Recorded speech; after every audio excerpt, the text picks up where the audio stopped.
Alright, what's up mga master? May ikikwento lang ako mga master, no? Kasi natatawa ko at napapaisip, napapatanong. Bakit nga ba ang taas ng standard dito sa Pilipinas, no? In regards sa paghahanap ng trabaho or sa mga trabahong pinapasukan natin or sa mga kumpanya na nandito sa Pilipinas. Bakit nga ba ang taas ng standard nila?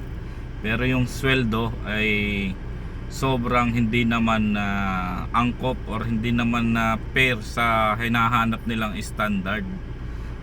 May kwento lang ako kasi may isa tayong kaibigan na nagtanong sa atin kung may alam daw tayong hiring or may alam daw ba tayong mapapag-apply ng trabaho.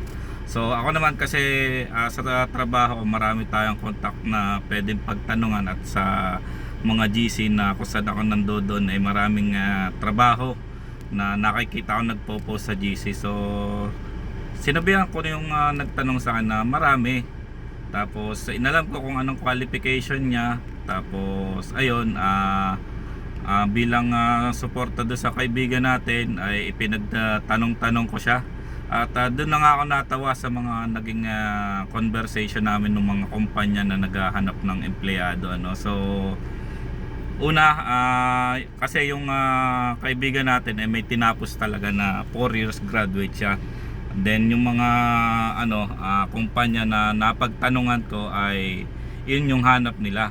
So yun na nga, ang conversation namin nung HR na pinagtanungan natin ay yun ang hanap nila ay 4 years graduate.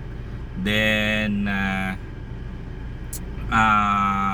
yung iba meron pang qualification na good looking or tawag dito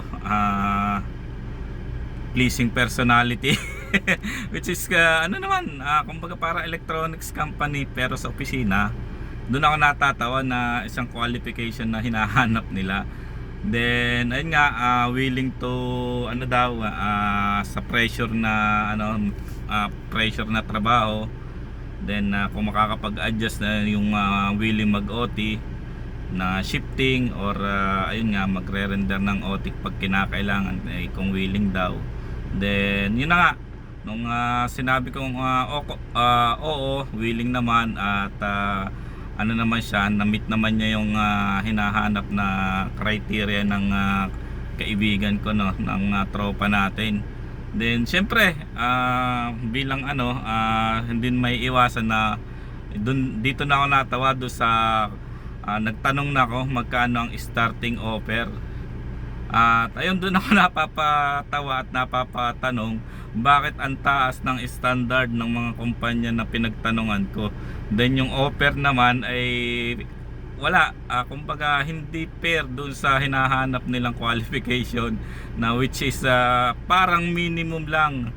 Although monthly salary yung offer sa iyo, pero kung kukumputin mo ay hindi siya naglalayo sa daily na rate, which is tatakbo lang or papalo lang ng 14 to 15,000 na kung iisipin mo 4 years graduate ka, bakit ganun lang yung range na ibibigay nila, tapos ang hinahanap nila yung mga ganong qualification, no? So kayo mga master, kung tatanungin nyo or kung kayo ang tatanungin ko, bakit nga ba ganun yung mga kumpanya natin dito sa Pilipinas na pagkataas-taas ng standard, then yung mga sweldo naman na kaya nilang ibigay ay hindi fair, no? Tapos yung iba meron pang sinasabi na